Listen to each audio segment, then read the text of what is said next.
আলহামদুলিল্লাহ, আমরা এইমাত্রে এসে পৌঁছালাম জাবালে মালাইকা, অর্থাৎ যে জায়গায় ফেরেশতারা অবতীর্ণ হয়েছিলেন বদরি সাহাবাদের সঙ্গে জঙ্গে বদরের সঙ্গ দিতে।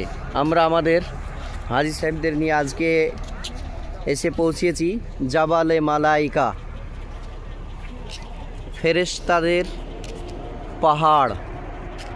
এই পাহাড়েই, এই বালির পাহাড়েই ফেরেশতাগণ অবতীর্ণ হয়েছিলেন।